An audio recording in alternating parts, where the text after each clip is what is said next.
What's up, everybody? Welcome to another episode of Wrestling with Things, the safe place for men to discuss all things sports and entertainment. Do not forget to subscribe to us on YouTube at Wrestling with Things and like us on Facebook at Wrestling with Things. David here, joined by Sammy as usual, but today I'm super excited for this episode.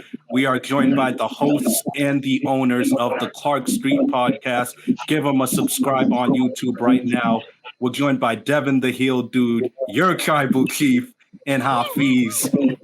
How are you guys doing today, man? We really appreciate you being here. I know Devin's doing great with that introduction. Hell yeah, I love that intro. I have to give you your flowers. From this point on, man. I got to give you your flowers. I got to do it right, man. How are you guys? Doing good, man. Chilling. Excited to talk about wrestling, all things going on. NXT and AEW this week were pretty cool. We didn't get to really talk about them on our show, so it'd be cool to, maybe break into a little bit of that here. But yeah, man, just everything's good. Awesome. Yeah, man. Yeah, we're gonna. I'm sorry about that. Go ahead, Devin. No, I'm saying just same here, man. Just excited too. Like Hafeez said, down this week. So since we're not recording our show this week, because we're honored by your invitation to talk about wrestling on your show, man. I appreciate that. And I want to dive into a lot of different wrestling things with a lot to get to. But before we get to that, for the people who may not know you guys, can you guys give us a, before that, how did y'all come up with the name Clark Street Podcast? That was the thing that caught my attention. Where did the name come from? All right, so we're a Chicago based podcast. We met at a store in Chicago on Clark Street, and 13 Hafeez. Yeah, it's about then. Yeah, man. So, wow. But yeah, man. So I came up with the idea of using that name, just to I don't talk about, but also bring it home and so use a memory, for me and my guy. That's dope. That's really dope. For the people that may not have seen your show or may not know the two of you, can you give them a little summary of what you do, your passions, and what inspired you to get into having a wrestling show to begin with? Well, man, I really haven't been asked about, me personally on a podcast before. So that's cool. Me personally, I got into wrestling in a couple different stages. As a kid, I remember my dad actually putting on, I might be dating myself a little bit here, but the old school wrestling with like Hogan and Junkyard Dog and Macho Man and all them, but really didn't understand what was going on fully. But I remembered wrestling enough to that later on in life when I saw Hulk Hogan in the NWO, I was like, what? Like, what is going on? And then I see Razor and I'm like, Scott Hall. And I saw Diesel, Kevin Nash. Like, what is all this? And so I started watching WCW and I was playing the video game WCW NWO at the time too. And then, some of the other ones that came out from THQ. And then just kept kind of following up on it, but not really hardcore into it until I got to know the Nation of Domination and DX, and like their rivalry really then got me into it. I was like, oh my God, like I'm in. I gotta catch this every Monday and see what's going on. So yeah, just love that. Personally in life, I do a lot of things. I mean, as Devin mentioned, like we had met at a store. In Chicago. And so, just in general, I guess my passions are around music, movies. I DJ a little bit, not so much in this pandemic. You know, I'm a supervisor at the store. You know, and just man, just everything wrestling. I just soak it up, man. Whether it's a documentary, whether it's the video games, you know, just all the different promotions. You know, however I can catch it, I just eat it up, man. So that's kind of a little bit about me. All right, Sammy, you want to jump in here and ask anything? Yeah, and during those times, what were you more? Were you a WWF or were you a WCW? Yeah, oh man. So it's interesting because in the very beginning, I guess being honest, it was, I guess, a little bit more WCW because what brought me kind of a little bit more interest at the time, because I actually didn't go searching for those things. You know, I just kind of, you know, was flipping channels and saw what was going on with the NWO. So then it was like, okay, let me see what's going on. And I got the video game and I was like, okay, this is cool too. And then, so I guess you could say WCW just by default because, you know, I didn't really, you know, it never even occurred to me like, oh, let me go find WWF and what was going on over there. You know, I remembered it, like I said, from when I was a kid, but, you know, I wasn't like, oh, I got to see it.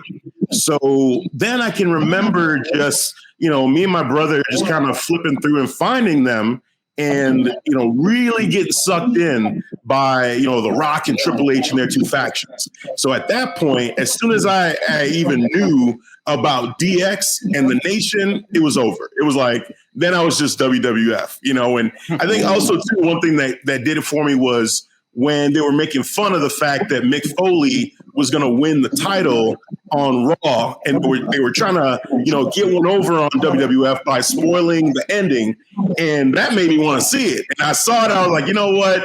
Just forget these dudes on WCW, man. Like they're talking smack about, you know, Mick, and I like Mick Foley, and so I'm like, all right, man, I'm WWF now. So that's kind of like the way it kind of went for me. Yeah, I always been WWF. I really got into it. Well, even like Hafeez, it was like in stage. First stage was, you know, Hulk Hogan, Macho Man, Randy Savage. I would just watch, you know, the big main of fights. But then when I was like around 12, 13, when I got wind of Stone Cold, watching him win King of the Ring, and then he kicked off that hell of a promo, you know, getting on Jake Roberts as he was leaving. I was like, dude, who is this dude just talking trash like this? And I always been attracted to heels, something about the bad guy dealing with his demons, you know what I'm saying? And yet having the code through Stone Cold. And then he came out, and this is like when I fell in love with wrestling. WrestleMania 13, actually, when they was at the Rosemont, now it's called the Allstate Arena now here in Chicago.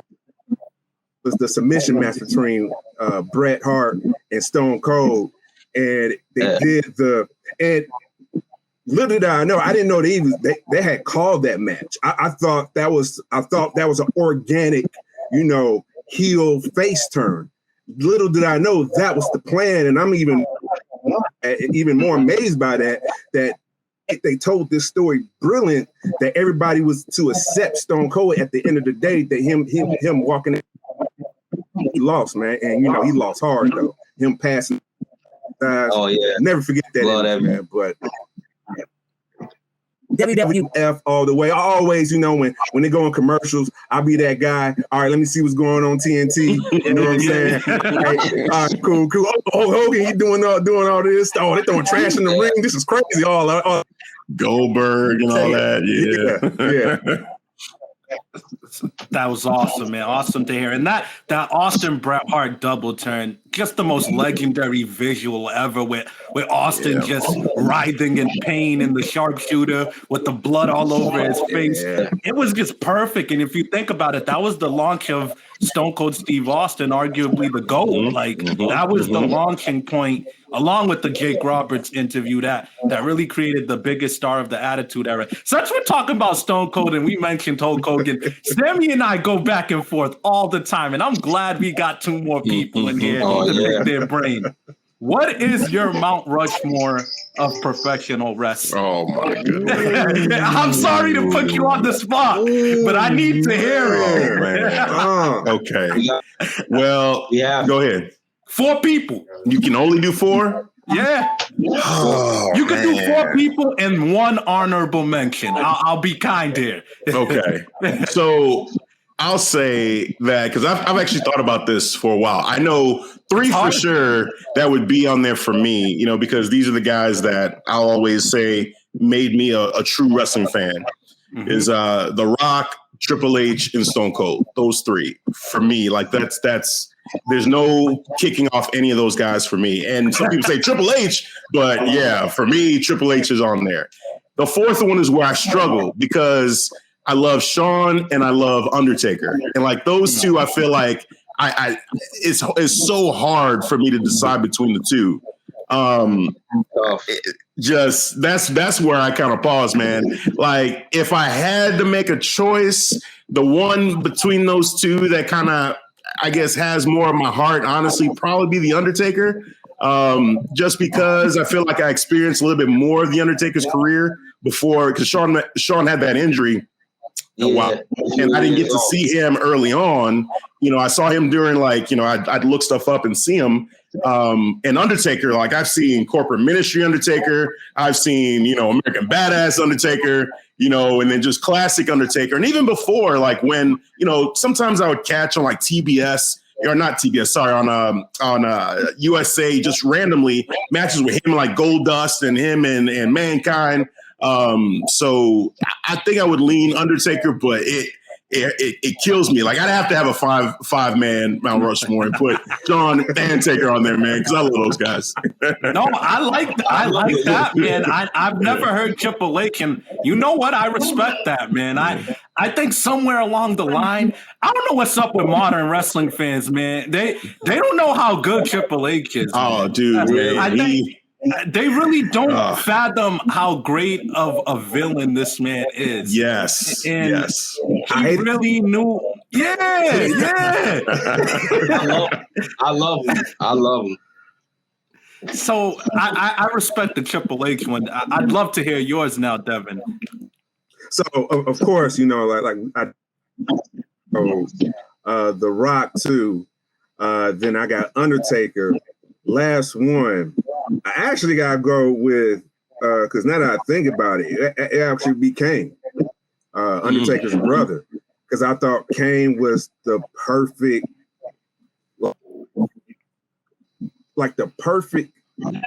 perfect. I'm gonna say perfect for Undertaker. That balance. They told. The story that they told that I believe that they was brothers, they was real half brothers. All the time. Oh, the brothers for real, man. You know what I'm saying? How Kane got introduced. You know what I'm saying? Paul Bearer, him breaking open that gate, and I was like, holy shit, who is this? You know what I'm saying? So, yeah. When I think about the Mount Rushmore memories, man, and. People can go like Hulk Hogan, the most popular choice. I understand what he did for wrestling, but with me, the impact, even when he even elevated under a big role for Undertaker's Kane. Yeah, I mean, and also too, kind of an honorable mention. If we were to go old school, like people that I respect the most, Ric Flair for sure is like the number one name that I think of in terms of like old school guys. Like I consider him probably the best of all time, like period, just overall. Yeah, like Ric Flair, just definitely. Macho Man Randy Savage, I don't think gets enough credit. Just overall the character he was, the promos, the in ring. He just had that complete package. So those 2 guys really stand out for me. And then you got Ricky the Dragon Steamboat. He's another one too, just old school that I got a lot of respect for. Hulk Hogan is one that. Like, there's no denying his popularity, during that time. And, overall, I feel like time hasn't done well for him overall because there's like the controversy and stuff too. So his stature for me has kind of dropped down a little bit. I can't lie. Yes. But, overall, just given what he did back in the, you talk about the marquee names that helped make wrestling kind of a household thing. Like you didn't have to watch wrestling to know Hulk Hogan. He was everywhere. So I do give him that respect for that. So I'd say those guys kind of in terms of old school. But who I grew up with is who I said. I got a little bit of a bone to pick with you guys, though. Big match, John Cena, man. I was gonna come after them, Sammy. Thank you for coming after them, Sammy. You beat me to it. John Cena, man. Hey, man. Yo, Devin, Hafeez. You know what? I'm probably the biggest John Cena guy ever. You're not gonna find a bigger John Cena guy. Go ahead, Devin. I can't pick John Cena because he is a huge part of the reason why I wrestling. I call that the dark ages. Wow. I call that the dark after Eddie Guerrero passed away. And we're like 2008, and we're going to this weird transition, and then wrestling just got weird. I was done. And I came back in because of the. So, but question about that though for you, I'm gonna kind of ask you: was it truly John Cena that did that to you, or was it just kind of the state of wrestling in general? Because I remember like Raw at that time, it was like Scott Steiner had come over and they were trying to put Scott Steiner against Triple H, and then Booker T was there, but he wasn't really the Booker T from WCW. Like, was it John Cena? Because Cena back then, actually was probably the best version of himself. The rapping John Cena that would cut a freestyle on people, and it's like, oh, okay, like I see where this guy's going. So was it him, or was it more like some of the other stuff going on? Great question. On the spot, because I'm like, wait a minute, he took you out. Hold on. Yeah, I agree with you. You asked that because even on the show, I always love the thugonomics. Yeah. Even when he came out against Elias, came out as thugonomics, I marked out. I admitted that on the show. I was like, bro, this is my John Cena right here, man. You know what I'm saying? But like that whole, wearing the different colors and you can't see me all that. I'm straight. When he had the knuckle, he had the brass knuckles. That's my John Cena. Wearing you like that one? Okay. You know what I'm saying? Every week. So when he made the switch to Raw, when he and Batista swapped, that's when you were out. Okay. Yeah. All right. What's your Mount Rushmore, Sammy? Let's hear it, since we might as well all put ours out there. Man, I go Stone Cold like you guys. I go Rock. I go Flair. Flair, I kind of fight with Taker. Every now and then I kind of switch them off and on. But the last spot, I really give it to Cena, man, because what he's been able to do through his course of time, carrying that whole company on his back with the depth and the lack of power, I gotta respect that. I respect it. I can see that. Fair point. My Mount Rushmore, I would say Stone Cold and The Rock. I think we all have those guys. You have to have those guys. Yep. Stone Cold, The Rock, John Cena for sure is on it. And my fourth, I always wrestle between. I wrestle between Undertaker and Flair, but I'm going to give it to Undertaker for him to do everything he did for 30 whole years in WWE, and he was the one constant in every single era, and he protected his character in a way that nobody ever does. It's just powerful, man. He has to be on there for me. So Ric Flair has to be the honorable mention for me, man. What you guys think? I like it. I think that, there's a lot of similarities with all of us in terms of, who we're picking. Like Undertaker, I think we've all mentioned him too, along with, The Rock and Stone Cold. And then, just overall, I feel like I respect it. Like John Cena, why I respect the pick is because, like you said, so every era, you seem to have that one guy that they put the company on and say, hey, take the ball and run with it. And it's a heavy burden. And you got to show up to everything. You got to do all the shows, and then you got to do the press tours, and you got to do, the Good Morning Americas and everything, right? And you had, I mean, you know, Bruno Sammartino, you had Hogan, and then you had Stone Cold. And after Stone Cold, it was like, who's going to be Stone Cold and The Rock obviously shared it, but really it was Stone Cold's era. And then after that, it's like, who's going to be that guy? And John Cena, you know, that man put in work. He put in the work to truly carry the company. You know, and was he my favorite during that time? Not really, I'll be honest. But I do respect the effort and the work that he put in to carry the company and be that guy. So the thing for me with Cena was always that when it seemed like, all right, it's the character's starting to get a little bit stale. Why not flip him, make him a heel, and let's see what happens? Because I feel like he could have been a damn good heel. Similar to what we're seeing with Roman Reigns right now. Like, that man is killing it. And I get pissed off sometimes looking at how good Roman Reigns is and thinking, why didn't they do this sooner?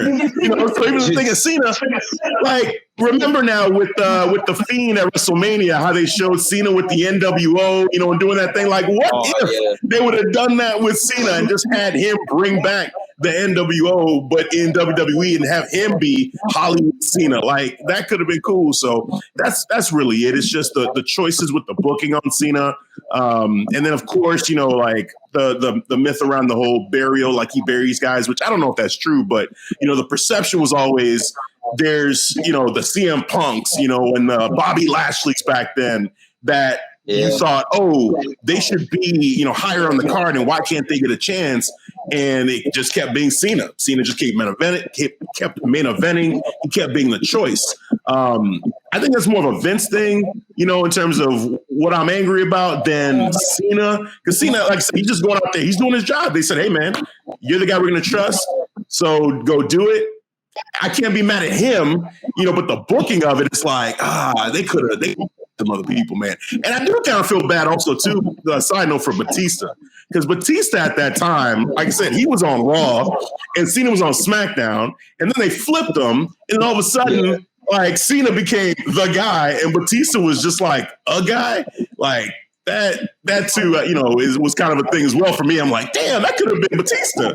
But, you know, overall, I respect the Cena pick, man. I see where you guys are coming from. Word. Great insight there. And I definitely think I definitely see your point when it comes to Batista, but I think if we're talking about stars post Attitude Era, but Batista could hang his hat on being a star. I think he had a really good career despite not being the guy. He was definitely the guy for SmackDown and carried SmackDown a lot. For sure. He had a great career and he's doing well for himself now. But it's so funny, man. We're in a groove right now. You brought up Roman Reigns and he's who I wanted to go to next. There we go. There we go. Yo, he's putting in the work. He is looking the part. He is talking the part. Promos are great. Matches are great. Stories are great. Paul Heyman is giving them that extra credibility. I gotta ask y'all, man. I know it's hard to say. I'm not saying compare him to Stone Cold or The Rock or even John Cena, but do you guys feel it is unanimous that he is the face of WWE, and rightfully we already know. Devin's already. I already know what this man's gonna say. Go ahead, get it out of the way, Devin. Get this. Yeah, show after show, week after week. I have said this in my prediction. He is truly the face. I said this last year. He is the face. You know what I'm saying? Because just the way he's doing that work, the way he improved over his is insane. He did a 180, a complete 180 when nothing, or it would just be a whole bunch of curse words. All right, bitch. All right, little bitch. You know what I'm saying? You know, this shit like you don't really say nothing, though. You know what I'm saying? You know what I'm saying? But now it's like it holds weight. I'm hanging on to every word. Every word. He like, everybody, do not bother me. Everything is on do not disturb. I'm trying to see what Paul Heyman to say, man. You know what I'm saying? And because he deserves it, he's putting prestige on that Universal title too. I got a crazy prediction. I said he's going on all the way up to next WrestleMania. Man, wow. Yeah, so where I stand on this is the pandemic era that we are still kind of in the tail end of, because we're starting to get the crowd and everything. So, but that era from WrestleMania to WrestleMania, I feel like Drew McIntyre in the beginning of it was the guy they were establishing as the face of the company because Roman wasn't there. Mm-hmm. And then Roman came back, when he turned heel, and I was excited. I was like, oh man, this is great.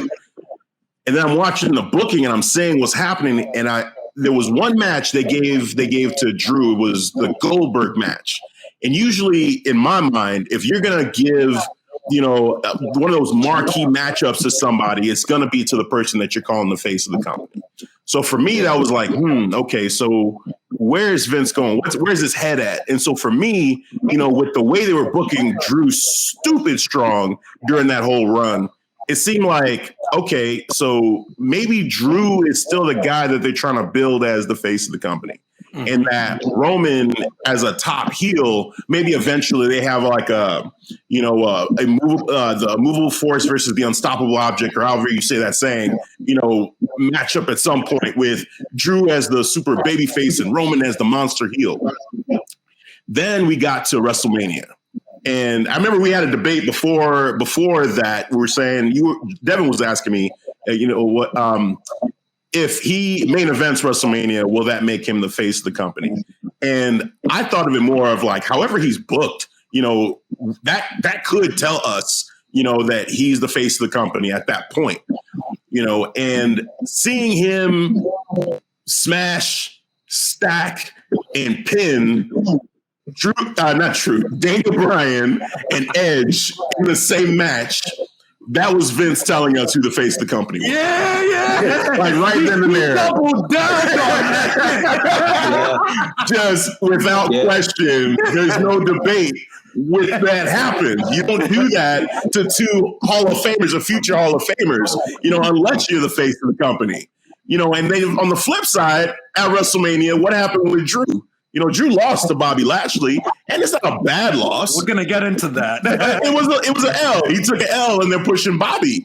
So overall, I feel like at the point we're at right now, the evidence is saying, it's Roman Reigns. And then look at just the storylines, man. Like Devin said, like when Roman is on TV, I just want to see him. Like everything that happened on that last SmackDown, it's all like I kind of remember what happened on SmackDown with some of the other matches, but really I was focused on what was going on with Roman Reigns and the Usos. Like it seemed like that entire episode was built around that storyline, and rumors are they got a long-term storyline built up for Roman for the next 6 months with the Usos and have it all mapped out. And I'm just like, dude, man, I can't wait. So yeah, man, right now I have to say for sure it's Roman Reigns, man. He's the face of the company, hands down. That was beautifully said by both of you guys. Great stuff there, and I agree 100%. And especially you emphasized him stacking both guys. Man, it doesn't get more decisive than that. And that is it. It's funny. One of the things too is I actually thought Edge take the title. And then when all that happened, I was like, "There's no way Roman's gonna lose anytime soon." Right. It convinced me. Yeah. And I was just gonna quickly add to that. Like we were just talking about Cena and Batista in 2005 when Cena went to Raw and Batista went to SmackDown, and Batista essentially became the face of SmackDown and Cena became the face of the whole company. Mm-hmm. I kind of feel like the parallel, that's what's happening with Drew McIntyre and Roman Reigns. Yeah. Roman Reigns is the unquestionable face of the company, but Drew McIntyre has been doing some great stuff on Raw. He's really looked great in the last 2 years, and I think he's kind of like the 1B to Roman Reigns' 1A, and that's okay with me because I think Drew McIntyre is really that nigga, bro. He's that dude, but he's not the tribal chief right now. Honestly, my opinion on Drew right now is I think he's dropped off a little bit off of even being called the 1B, to be real, because of the booking. Not because of him, but just the booking. Like he feels a little bit stale. Like I feel like, I could use maybe a little bit of a change for him. I mean, Devin talked about like the entrance, maybe doing something with that because he's always doing the sword thing, and maybe save that for the pay-per-views and make that a special thing. I almost think like, you know, maybe even a heel turn or something, you know, for him, you know, if you're going to keep that as a heel. Yeah, the heel version of Drew McIntyre, man, was just a scary dude, man. Yeah. So I kind of missed that. He's trying to crack jokes and be, you know, funny, and I'm just like, I don't know, man. It's starting to get a little bit stale. I got to be honest with you, man. I got to just tell how it is. Like, I love Drew. I think he's been, like, again, during the pandemic era, like, he really tried to just hold everything together. And I give him much respect for that. But now I just look at him and I'm like, man, I feel like he just needs a little something different just to spice him up. Because even this matchup coming up, man, this triple threat, like, I'm just not even really feeling it right now, man. Really? Wow. I'm just not. I'm invested, man. I'm not gonna lie to you, man. I feel like whoever wins, man, it's just like whatever, you know. And Braun, man, I agree with you. Go ahead, Sammy. No, I said it's Braun's fault too. He has to take some of the blame on that. Yeah, the booking on Braun has just been so bad, man. The whole thing with Shane McMahon sucked. Horrible. It just sucked. He does. Yeah, you know, and then Drew kind of piling on with the whole like Braun being stupid. I feel like now that's just the thing. Like they all just treat him like he's an idiot, you know. And Braun selling too, I feel like doesn't help. You know, to be honest, like he's such a big dude. I feel like Almas, how you say his name, Almas, I think it is. That dude. I feel like sells more like how I want Braun to sell. Like I want him to be more like Almas. Almost old school. It is nothing pretty. He's just all pop. Oh yeah. Right. Yeah. I love Almas. Braun has lost that. Braun lost that type of effect like 4 years ago. If we're gonna be real, like he lost that type of effect to his character. Like he doesn't seem like somebody you should be like afraid of when he comes through the curtain. Which is crazy too, because you look at him and the man is busted his ass to get in shape. You know, I just feel like he just put in all that effort, but it doesn't mean anything because, to your point, I don't fear him. You know, it's just he just feels like someone that you don't have to take seriously. You don't need to. I don't know why. Hey, even Drew said it when he came in the locker room. He was like, man, look at you. You should have been a 5-time WWE champion right now. I'm like, he's kind of lying. That's facts. True. I love when wrestlers go out and say everything that we're thinking because you know they mean that. You know they're working, but you know they mean that, bro. Like what are you doing in here? He's in the locker room with Humberto Carrillo, Ricochet, these bums. Bro, what are you doing, man? He's like, I'm gonna give you some tough love right now, brother. Like, what the hell is going on with you? What is happening? Off script. I'm being serious. Years ago. It's been like this for years now. Yeah. But I feel you a lot, man. I feel you a little bit on the Drew McIntyre thing. Well, I'll give you a little slight pushback in. I think he's a hell of a babyface, man. The reason why I think it's refreshing that Drew McIntyre is a babyface, yeah, he does try to crack jokes here and there, but he hasn't been trying to force himself to be comedic. And I think it's refreshing to have good guys that aren't about smiling and kissing the babies. He's about kicking your ass, you know? And I think WWE has a bad habit of when you're a good guy, you gotta smile, you gotta laugh, you gotta be happy all the time. Drew McIntyre is not that. He's a breath of fresh air. He's a warrior. He looks the part. He's jacked like hell. I love his look. And I just think it's refreshing to have him as a credible good guy. But Sammy, do you want to jump in and ask something? Oh yeah. How long do you guys think this Lashley thing will go for too? Because I see they broke up the Hurt business, which I wasn't a fan of. I felt like they should have kept them crewed up, and I felt like they should have had with some services for him. But now he's just stuck with MVP. How long do you? What you think, Devin? So when he first got the title from The Miz, and I was excited. I instantly keep this title to at least juicy run and keep it to at least SummerSlam. All right. The week after that, they just broke up everything. They just like tear it up. Just basically like fuck it. You know what I'm saying? For real, to this day, I don't get it, man. I'm still mad about it. Yeah. Hot. And I don't get it. But all right. Oh, how I feel is oh my God, man. You know what? Let it out. Go ahead and say it, man. What you thinking? Anything goes. It's over Sunday. He's like, it's over Sunday. I'm changing my pick. I feel like I headed towards the same direction. Go ahead. Go ahead. Put it on.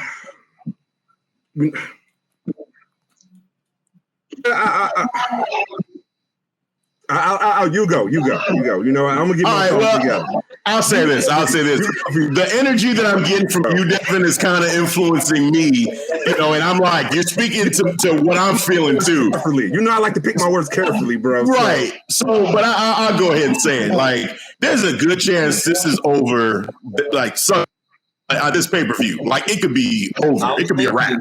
Literally. And it's funny because we did our predictions, and I picked Bobby to win. Now, maybe that's heart overhead. Like, I'm hoping that he wins because I want the title reign to be a little bit longer. But if I'm being honest, I don't totally believe that shit, man. Like, I don't know. I feel like, it's a chance they just give it back to Drew. It's a chance they throw a swerve and give it to Braun, but that I think is the least likely scenario. No, that's what I'm saying. Like, but no, Bobby, I just don't.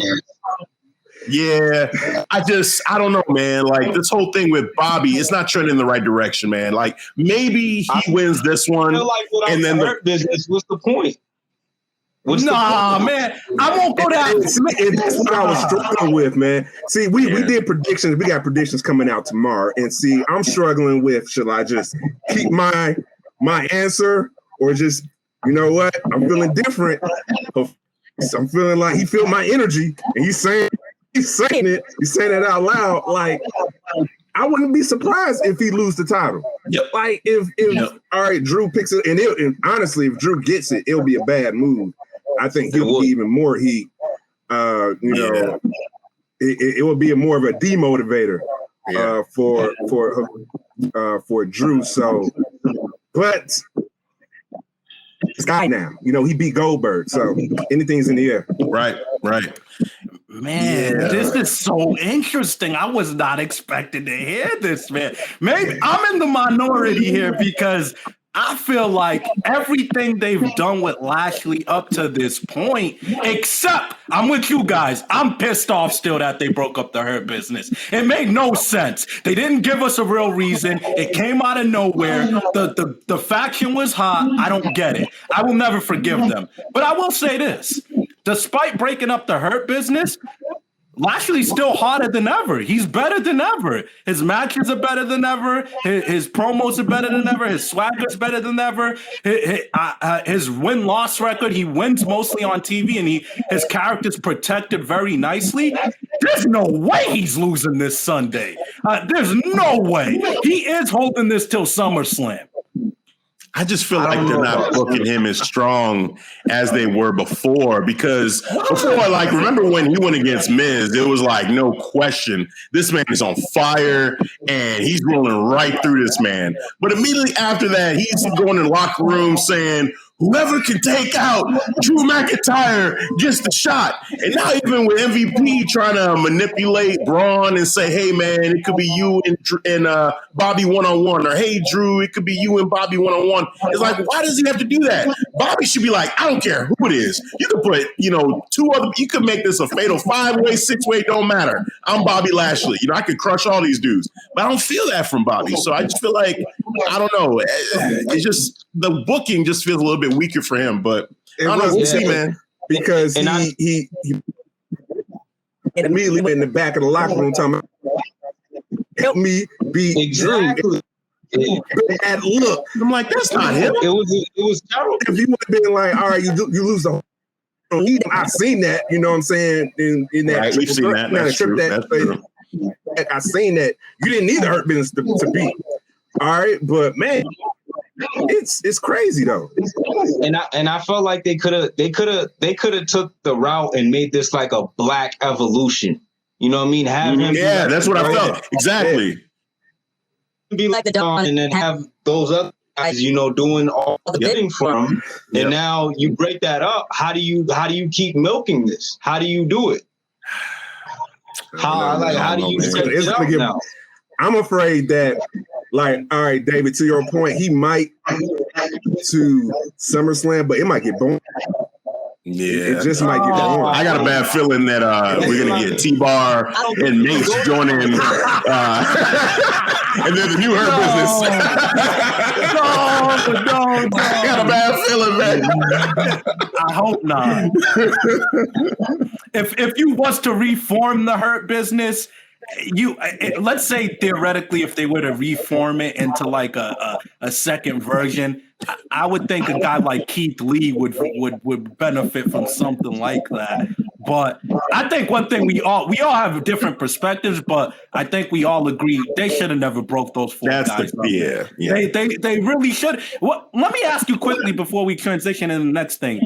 In Vince's mind, do you think Vince broke them up because he felt like keeping them together would make Bobby Lashley come off as a baby face too much?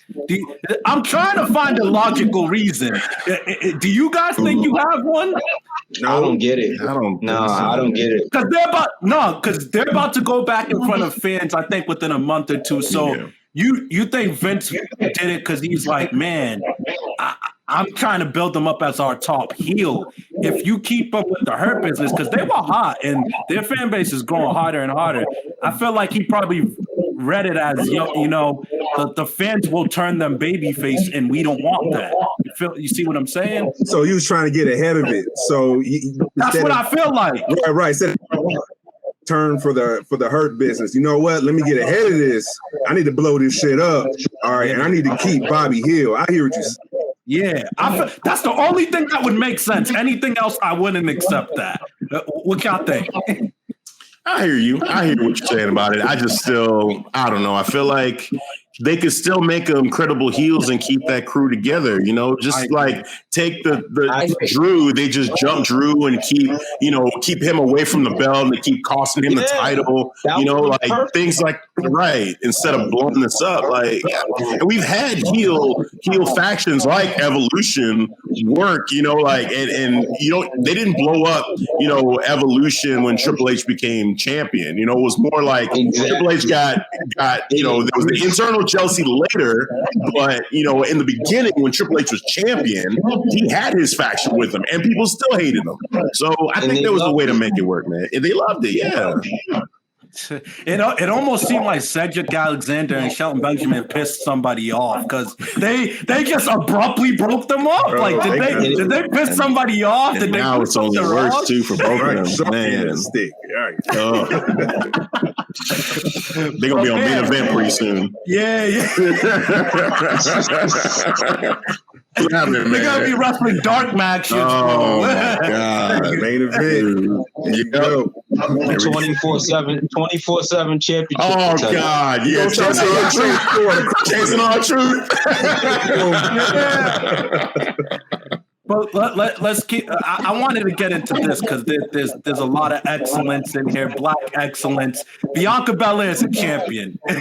Bobby's a champion. Who else we got that's a champion? Apollo Crews. The new accent. I love the accent. Love the gimmick. Omos tag team champion. We have been fans for a long time. And I got to tell you, me and Sammy go back and forth all the time. This is why I love Sammy. He'll challenge me all the time, man. And I look at this era as, you know what? I think they're finally realizing that people that look like us can be marketable and can be mainstream and can be effective. Do you guys get that sense? I think it's also just a big part of it just has to do with a lot of the social justice movements that are going on right now, and them just reacting to that and saying, you know, like it's money to be behind this, you know. So I feel like first and foremost they're a business and they're going to do what makes sense for the business.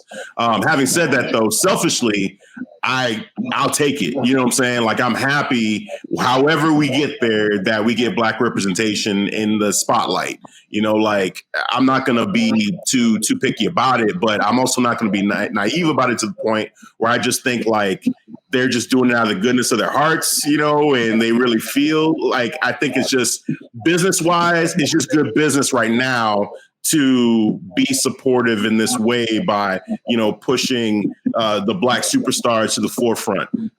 So that's just kind of my honest answer about it. But I'm happy to see, you know, like that main event with Sasha and Bianca was just like awesome, man. It was so awesome to see that, and so deserved, regardless of the era or the situation we're in, you know, as a people. That is worthy of being a main event in any era. So I'm happy that I was able to see that, you know, in Apollo. I mean, I'm Nigerian, so seeing him, you know, as champion, I'm like, man, like, this is cool on so many different levels for me, you know, and then him versus Big E, it's like, oh, that's cool. That's awesome, man. So, you know, for me, I'm happy. I will take it however we get it. I will make Devin presentation. I love it, especially for my family, because I got kids. I got 3 girls and a son. So, you know, especially for my girls, you know, seeing Sasha Banks and Bianca Belair for WrestleMania main event night 1, and just seeing that story. So they just told it so beautifully, man. It was like, man, it was just so amazed. I was just so in awe, just seeing these two, you know, feel the energy, but then shake it off. All right, we got a show to do, and then they just got in the gear. It was like they was just in, you know, just in the moment. Then I was like, oh, this is just cool. So representation on that. Now there is an other side to it too. I see the corporate. I come from like corporate sales, so I do see like, all right, like to Hafeez's point. All right, I'm not dumb. All right, I get the temperature. Right. I get it. You guys want to, so I don't know. Somebody's in the conference room. Hey, Black is in to capitalize on that. Yeah. So I'm not dumb. I'm not ignorant to that. So you know that's so I do as well. What you think, Sammy? He took the word right out of my mouth too, because they perfectly use that, you know, to progress, so that the Black audience out there feels involved, you know what I mean? Because they know with all the bad stuff going on, because I don't want to act like I'm happy about what's happening, shooting and all that, but they know that taking that and then putting a Black face with the belt, it's the perfect money opportunity, and it's the perfect sales opportunity. But at least the people that actually work and that can actually get the business done, because Bianca Belair she's up there with any diva, any woman that's in the division. You know what I mean? And then Apollo, it's good to see him finally come up, because he's been busting his ass in the bottom of that card for a long time. And Big E too. Big E was a great Intercontinental champion. They could be with the title, honestly, and I wouldn't even have been mad. Same. Yeah, I think we're not naive. We know that. I wouldn't say they're doing it just because they see it's in and, you know, it's the right time and it's timely. But let's be honest, there's no way that they don't take that into account. You know, they know that, you know, it's smart timing to start doing this. But I also echo Sammy's sentiments that at least they're giving it to the guys that have earned it. You know, if they just switched up and gave R-Truth the push, exactly, it would look hokey. Yeah. It would look like where did this come from? Right. But Bianca Belair, she's the total package. Lashley, it's a long time coming. Kofi's win was arguably one of the biggest moments ever, like Another any guy, WrestleMania. He grinded, so I think they're giving it. I gotta respect them for giving it to people who make sense, but none of us are naive, man. It's a smart move on this part, but But I also want to really get into this. Cesaro. You guys are on Twitter. You guys are on the internet. You know the internet wrestling community loves underdogs, man. They love, Vince is holding this guy back. Vince didn't give him an opportunity. Everybody's been saying that about Cesaro. Lo and behold, he has an opportunity against Roman Reigns that he assuredly will not win. But how do y'all feel about him in this spot, man? Do you think Cesaro has been underutilized? Is he a deserving main event wrestler? Man, oh man. So I love Cesaro. And I think that his in-ring work, if you just look at the talent, I actually say, from just the athletic standpoint, the technical point, like he can go with anybody and he just puts on amazing matches. I mean, that UFO spin, is ridiculous. It shows just like in one move just how special this guy can be. Now, does he have all of the tools that I would want from a main event superstar who's going to carry the company and wear the Universal Championship? No, he doesn't. Like when it comes to mic work, for instance, I feel like he has a long way to go. Like still to this point, like, when there was a time where he was paired up with Paul Heyman. Yeah, it's still after all these years, he's still not there. He sucks on the mic, man. Let's just say it. Yeah, being true, being real. I mean, yeah, you're right. Even on Talking Smack, there's been a couple times where I wanted him to just show us the passion, right? And he does it in his own way. But when he does it, it's like, okay, I respect you still, and Intercontinental U.S. champion, 100%. You got that. But when it comes to carrying the company, there's still work to be done with him. So I would say no in terms of that, like main eventer, because he's nowhere near the level of Roman Reigns. He's not on the level of Drew. He's not on those guys level at all. Yeah, facts, man. He's not a main event star. He's still tier level. Yeah. But, because he still has a opportunity in his game, which is the promo. Yeah. You got to step it up on a promo. Once he get the promo, then he'll have it all together. Because even though he's great in the ring, he knows how to tell stories in the ring. You know what I'm saying? Yeah. If you know how to tell stories in the ring, like your body language, that's you already got half the game down. Now you gotta get the other part. Just put the mouthpiece to work. Put some pain in your blood. You know what I'm saying, and just voice it out. Like to your point, when he's talking smack, when he was saying like he's going to be champion, I didn't believe it. You know what I'm saying? Yeah.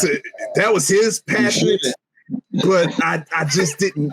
I didn't feel it. You know what I'm saying? I didn't get there with him. But I can get there with him when he's ready. Yeah. If I see him with Roman Reigns and just see how they are going to go at each other, depending how the match worked out. Oh, I'll believe it in the wrestling aspect, but in promo, no, man. So because of that, it's going to keep him where he's at, man. And wouldn't you guys say after all these years too, like he still really doesn't have like a character that you could like pinpoint out? You know what I mean? Like what is he? Like what is he trying to do? That's the real question. Yeah, no, true. All these years,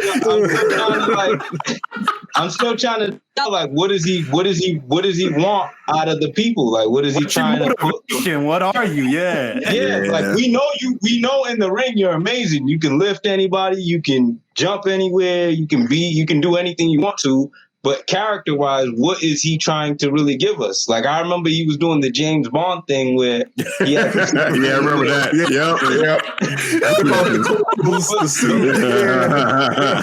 But after that, like, what is he really? You know what I mean? Yeah, no, you're right. He's not one of those wrestlers, I think, that's going to have that like character larger than life character. You know, the closest comparison I can say with him would be like it's a name that people don't talk about really that much anymore, but a Chris Benoit, who like was just kind of, he's a great technical wrestler who just was one of those guys you just respect for his skill set. But as far as character went, he's just, he's a Canadian. That was it. He's just right. He's just a guy. Same with Cesaro. He's Swiss. Like that's it. I mean, the king of swing. I don't know. He doesn't have like a character like that. Yeah, definitely. I'm glad we all agreed there. I really want to get into if that's okay with you guys. I want to get into some. I see that you guys be in your NBA bag. I want to get into NBA stuff real quick. Ooh, okay. But before we get into NBA, I want to quickly talk about the other company, AEW. Is AEW legitimate competition to y'all, man? Oh man. Yeah, I'm gonna be honest. I don't watch them every week. But I watch them here and there. Like I'll probably watch them twice a month or so, and I'm always up to date in what's going on. But I try to be open-minded. Yeah. But man, they're not touching WWE, man. I know I'm a little biased. And I am biased. I ain't gonna front, but at the same time, I'm open-minded, and AEW hasn't drew me in to stick with them every week. What y'all think? So I made a statement on our last show. I said it's 2 hours too long for AEW in terms of the length of the episodes. Because sometimes we get on Raw, 3-hour show. Man, they don't use it really well. I'm starting to think that AEW is not using the 2-hour, structure that well, because there seems to be a lot of, randomness and filler and, all sorts of stuff going on that just doesn't flow right. I'll say this, that competition, no. Like they've come out and said that they don't, like Jericho on Stone Cold's podcast. He was like, they're not trying to be competition. They're trying to be something else. They're trying to be an alternative, something different. And that's kind of how I'm just choosing to look at them right now. Because when it comes to production value and, certain things, like, I don't know if you guys saw that blood and guts match, but it bothered me the way that ended and the way, like, just a simple change in camera angle and not showing those stupid crash pads and the fake grates with the painted on grate, whatever.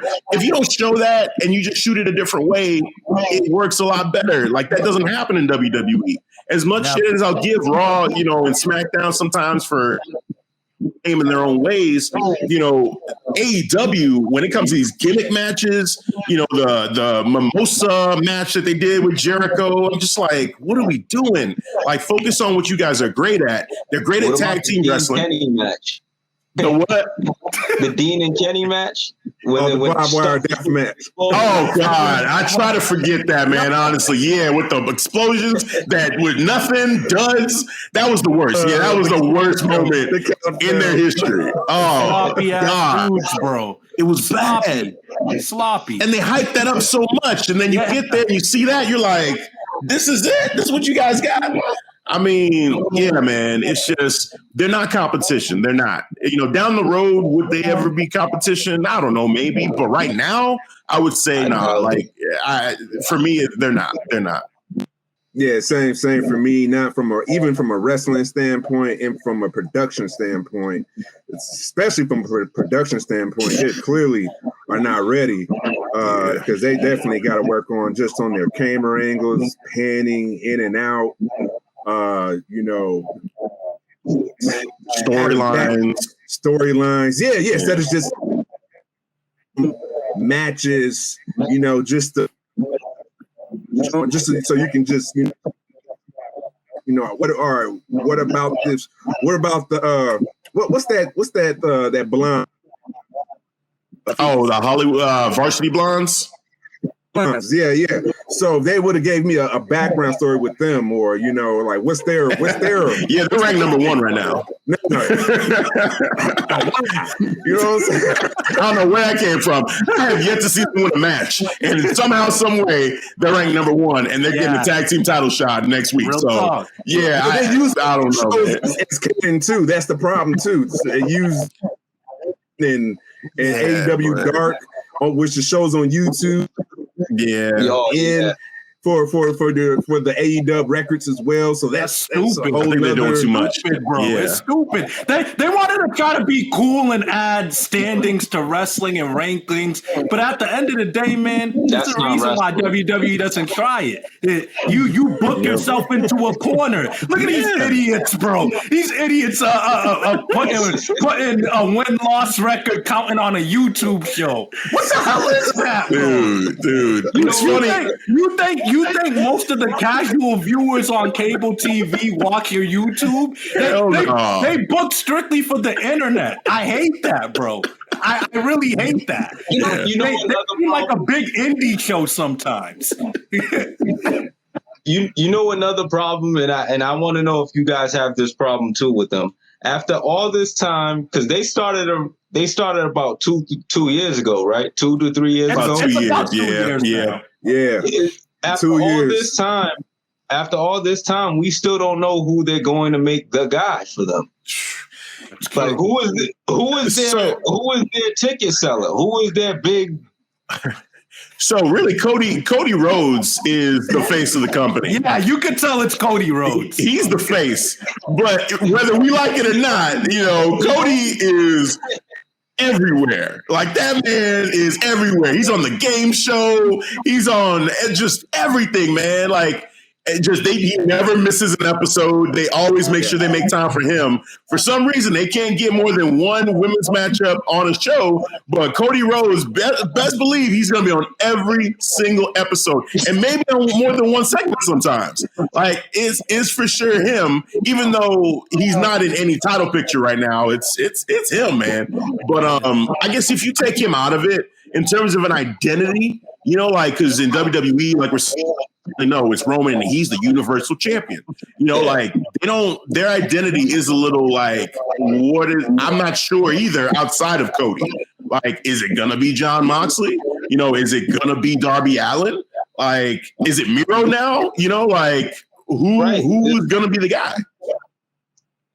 It seems like they can't pinpoint that down even after 2 years of like doing pay-per-views and doing a bunch of shows, getting on TNT. Like you're on TNT now. You have to have somebody who is going to, rail in everybody in. Yep. Yeah, man, I agree with you. I think that, Kenny Omega, for being the champion, I feel like they could do a lot better of a job of really putting him in the forefront. I mean, they don't talk about the fact that he has the Impact Championship, the TNA Championship, that AAA Championship. Like, they don't even – it's like that stuff didn't even happen until maybe once in a while they want to have him have a match to defend it on AEW, or they'll maybe advertise what's going on in Impact. But, I feel like they could do a better job of making him their guy, at least for now, until, whatever their plan is, whoever's going to take that belt from him, treat him like you're treating Roman Reigns in WWE. Build an entire, show weeks on and weeks on out around him. Right. And I think that's the huge problem, man. They're focusing on the wrong guy. I agree. You know what I'm saying? You need to be focused on your champion. Yeah. He's the one, he got this cool corner going around, call himself the collector. All right, go ahead and use that, market that around. They missed a huge opportunity of marketing on and Kenny Omega. It's like it was like right. I already knew who was gonna win. I'm like, oh, okay, Kenny's gonna win, obviously, because talking about this. You know what I'm saying? So they got their issues when it comes to top. Yeah. Let me be balanced and mention what I like about them, because I am pro WWE, but I like MJF. I think he should be champion right now. MJF is a real bad guy, and we don't have enough of those anymore. He could talk his ass off. He could sell a fight. He has a faction to back him up. I think he would make a way better world champion than Kenny Omega. This guy could run his mouth. I agree with that because I always kid with Hafeez. Like, I like Kenny's character, but it is over the top. It's eccentric, over the top. It's like that 80s villain. I don't know why I love it, man. I love it. You just said, David, you know, MJF, he's more of a real, you know, heel character. That not over the top. You feel like, oh, this is him, like all the time. This is just his character. Maybe just turn up a few notches. It feels very like Ric Flair, you know, like I believe Ric Flair, whether he's on camera or not, that was him. Like limousine riding, jet flying, he's living that shit. Like that's him 24/7. And the same thing with MJF, man. He stays even at signings, you hear stories about him being that way to people, even though he's doing the autograph signings, you know, and like, parents are like, what's wrong with this dude? You know, as he's like flicking them off. He's like, nah, man, get out of here. I'm better than you. You know it. Like, so that's him. That's just who he is. Yeah, it's very refreshing to have a bad guy that protects his character like that, and I really think they should be building around them, man. I think they might be a lot more interesting if they did so, rather than relying on former WWE guys. Build your own. Start building your own and make a name for yourself.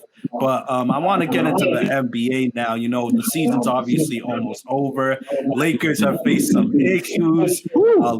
AD's just came back. He looked rusty, but he might be slowly getting into a groove. Had a couple nice games. LeBron's about to come back.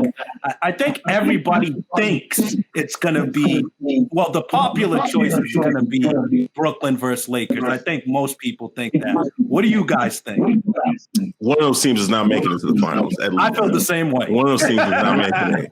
And both of them are playing like shit right now, too. Like they're not hot at the right time, and all the injuries too that they're dealing with. I mean, Harden I know just came back, so maybe they can get some group. But then Kyrie Irving got hit in the face, and he has to sit out now too. So we'll see how he is.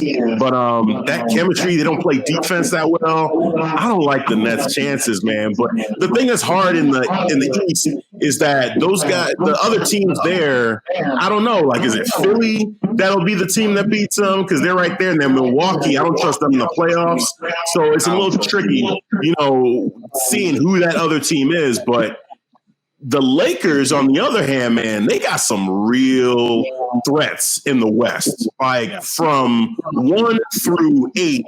Like all those teams, and now we got the play-in tournament. They may not, if they end up in that play-in situation, they may not even make the playoffs. Well, let's talk about the finals, man. Real talk. Like, what if Curry scores 50?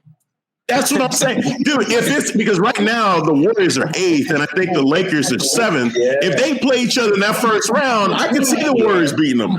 I can see it. And then they get Memphis, or I forget who the last team is. I think it's San Antonio. Like either one of those two teams could catch the Lakers in that last game for the 8th spot. So, and it's one game. It's just one game. Like anything could happen. So I don't know, man. We'll see. It's gonna be crazy. The West is gonna be wild. Like Phoenix and Utah this year. I mean, out of nowhere, those two teams are just, you know, the two of the top teams right now. I like if Donovan Mitchell didn't get hurt, I think I'd be picking Utah, honestly, to beat, like, say, the Lakers or whoever it would be to get to the finals. But Donovan getting hurt, you know, I don't know how it's going to be when he comes back. Phoenix, I love Chris Paul, man. I love what he's doing right now.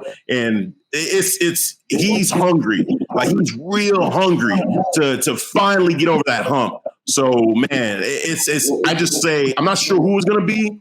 But to think it's going to be Brooklyn versus LA, I'm going to say no. I'm going to take the field. I say one of those teams for sure. And if I had to say, I'm probably leaning towards the Lakers not making it to the finals and maybe Brooklyn getting in just because the rest of the East is kind of like, yeah.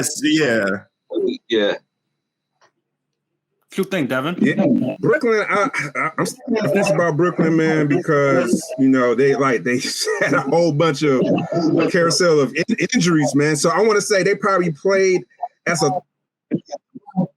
maybe less than 15 games. You know what I'm saying? Yeah, something like that. I'm like, I don't. And that's not an issue in the playoffs. You know what I'm saying? When you don't have that chemistry in the playoffs, that's the issue. You know what I'm saying? Yeah. Teams in the East, it might mean subpar, but they had played together.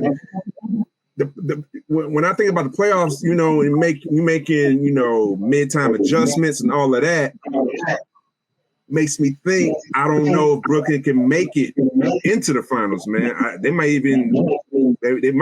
might not even see the Lakers. So Brooklyn, man, just because the cohesion is not there for them. And then the Lakers, see, they gotta avoid that 6-7 seed, man. They got to get in that 5 because they're safe if they're 6. It's 7-8. 7-8's the one they gotta. Yeah. Okay, if they get 6, they're in. I get worried if they get. That's if they get in the player bracket, then I don't know if I get them in the finals. If they're able to avoid it, then I in the finals. There's just so much competition, man. But, I like Phoenix. I like Booker, what he's doing. But yeah. The Blazers are starting to get healthy too at the right time, and Dame is finding his stroke. CJ's in there. Powell is a great addition. Nurkic is healthy. I mean, that's a scary team right there in the middle. Melo's playing really great. Yeah, Melo has turned back the ball. Yes, man. Melo. Yep. Melo is balling, man. Yep, and right now they're in the 5th Chicago. team. Too, man, Knicks doing that. Oh man, the Knicks. Now, see, that's the team that if the Knicks and the Nets play each other somehow, some way, they get matched up, man. I don't know. I feel like the Knicks can catch for real. Yeah, for real, man. Yeah. With the big 3, though. See, that's the question. One of them gone. If they're healthy, if they're all healthy, I would say. I would still pick the Nets. If I had to put money on it, I would pick the Nets. Yeah. But I wouldn't feel confident because I think the Knicks, with Tibbs as the coach, they're playing strong defense and they're going to be hungry because the whole Battle of New York, I feel like that's going to be a real heated series, Knicks and Heat back in the day, This right here, I feel like that could be a dangerous matchup for the Nets. I'm just trying to pull it up right now. So the Nets are 2nd right now. So first round, if they just kept it like this, they play the Celtics. Easy. Take a smack the Celtics. I think they beat the Celtics. Yeah. That's for all. I think they beat the Celtics. Yeah. With Jaylen Brown gone too. Yeah, that's a wrap. That's a wrap. Problems, man. Too much problems. Yep. I'm actually disappointed in the Celtics this year. Even before the injury, even before Jaylen Brown was out, they were disappointing. Yeah. Probably the most disappointing team. Yeah, we're based in Massachusetts, so we have a lot of delusional. Oh man, we got a lot of delusional Celtics fans that think they're on the right track, but they're not. They were disappointing all season, and I think the Jaylen Brown injury, they might not make it. They might not stay in this. Actually, you're right because they may not even get in. Because watch out for the Wizards, man. Yeah, Wizards are playing good basketball, man. Russ is on one right now, bro. He's a Super Saiyan right now, bro. Yep. He is Super Saiyan, man. Super Saiyan 5, bro.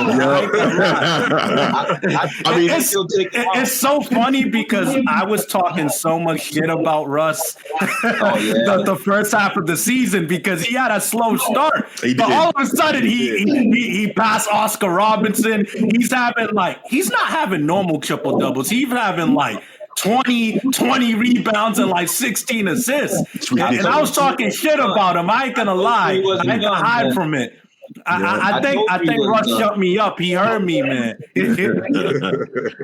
I can't lie, man. I was like, man, he's going to the Wizards. Like, this doesn't feel good. You know, like on his third team now. I'm like, I don't know. But yeah, he's proving a lot of people wrong right now, man. And I'm enjoying watching them. You know, and him and Bradley Beal, they're finding their chemistry. Bradley Beal got hurt, so we'll see how quick he comes back. But I like the Wizards right now, man. And a low-key nice pickup for them was they did a trade with the Bulls to get Gafford. That dude Gafford can ball. Like, I was actually mad that we let him go because him and Russ, they got the pick and roll going, and he's looking for him underneath the basket, and just he's so efficient. Like that's a strong team, man. I like their chances. I don't know, man. We're gonna see. It's gonna be a fun playoffs for sure. It is. And if I had to hang my hat on the pick right now, I would say Philadelphia and the Clippers. I feel like we didn't bring up the Clippers. I think Rondo and DeMarcus Cousins. That Rondo pick was big.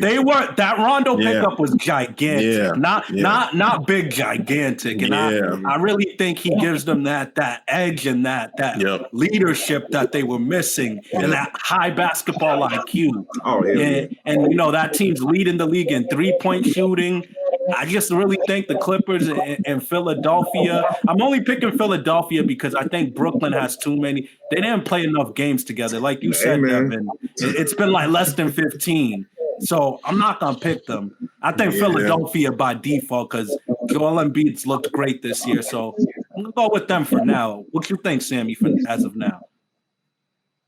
I'm a still rival Brooklyn, man. I only because of the fact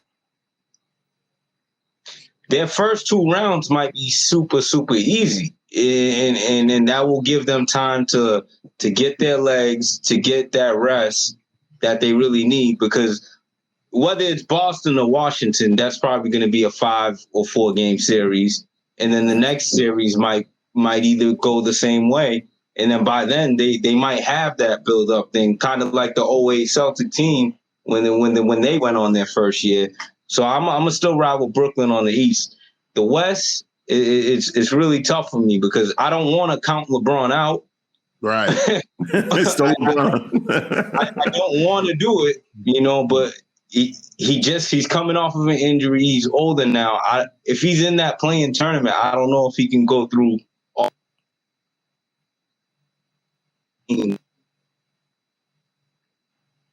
that out of it. I'm just not sure. So I'll actually like your Clippers pick. I'll go with Clippers in Brooklyn. Yeah. If y'all had to pick right now, just for shits and giggles, who would you pick? Oh man. Damn. The West is trouble. You know what? The East. Sammy, I like what you're saying about the Nets, man. The more I look at it, because I'm looking at the standings, I'm trying to see how things will work out. Like, even though I feel like their defense isn't good and they haven't been healthy, but they got a pretty straightforward road to the finals. Yeah. It's pretty straightforward. So I think the Nets are still in a good spot to get there. Now, on the West, that's where it's dicey. It's dicey. I mean, as hot as Steph Curry is right now, man, I would laugh if this man gets this team like to say even the Western Conference Finals. Like that would be insane. Like just insane. But I don't know. I feel like I'm kind of pulling for the Suns. I want to see Chris Paul like get there, you know, and try to get that championship finally. So I'm gonna say Brooklyn and Phoenix. And if that happens, I feel like Brooklyn probably still wins that. I want Chris Paul, but if I'm picking with my head, man, those 3 guys in a 7-game series against Phoenix, I think Brooklyn would have it. But I'd have to see how strong, you know, Phoenix is playing leading up to that. Because if Booker is on point, if Ayton's on point, if Bridges is on point, along with Paul, they got some other guys too on there that's been shooting real good. Phoenix could do it, man. So I'm gonna pick Phoenix. I like that, man. Phoenix could surprise anybody. Yeah, they could beat anybody. Yeah, I got Phoenix coming out the West because I just like I just like the way Book is playing. He's always been a great shooter. Yeah. You know what I'm saying? Yeah. I love his fadeaway shot too, man. He almost got it patting down. Almost. He's almost there. But on the East, I like Philly. I'm more comfortable with Philly, honestly, than with Brooklyn. So I'm gonna go with Philly and Phoenix, man. I like that. I like that. Yeah. Man. I like all unique finals, man. But man, I want to be mindful of you guys' time, man. We had you guys a little over an hour, and I want to thank you guys so much for joining us, man. We had some great conversations, talked on a variety of things. Hopefully we could do this again next time. And sure, man. Guys like us, up and coming, YouTubers and content creators, I think our voices are powerful, man. We give thought-provoking takes that ain't just, run-of-the-mill takes like we hear out here often. Yeah. So I enjoyed this, man. Hopefully we could do this sometime again. Absolutely, man. This is definitely a pleasure. I had a lot of fun. Thank you guys for having us. This has been a treat, and getting to talk a little bit of basketball too there at the end, man. Yeah. I was like, okay, through a curveball, and but I love talking sports, basketball, football, UFC, everything, man. Like, just it's great. It's great. Even there was an anime reference thrown out in there too, and me and Devin, we watch all anime too. So if you guys, watch that too, man. We could get down on some talking about that too. Absolutely. We're fans of animes too as well. What's some of y'all favorites, Naruto, man? Dragon Ball Z, all that good stuff. One Piece. Fell off with One Piece a while ago, but I did enjoy it. There's so many episodes, man. Like, I got friends that are into One Piece, and I'm just like, I can't do it because I'm too late. There's just too many. You know what? I found like a hack way how you can shorten it of One Piece. You can start. They say you can start with some movies, at least 4 or 5 movies. And then after the movies, you can start around episode 300, and then you can start from there and catch up. Okay. All right. I'm looking at that. It's all anime One Piece fans out there who's looking to get into One Piece. Yeah, man. One Piece is a good one, but I also couldn't keep up. But man, thank you guys again, man. Appreciate you guys. We'd love to speak with you guys sometime in the future. And you guys have a great night. All right, man. Hell yeah, man. Enjoy it, man. You gotta bring you guys back on too, bro. Yeah. We can flip-flop it. Yeah. Please do. We gotta stick together, bro, because I feel like we keep doing what we're doing, bro. Our voices need to be at the top. Absolutely. Hell yeah, you're definitely right, man. Hell yeah, we'll because since we definitely use the same platform too, so we definitely got to link up, bro. I appreciate it, man. Appreciate you guys. 100%. Hey, same here. All right, later on. All right. Y'all take care. All right.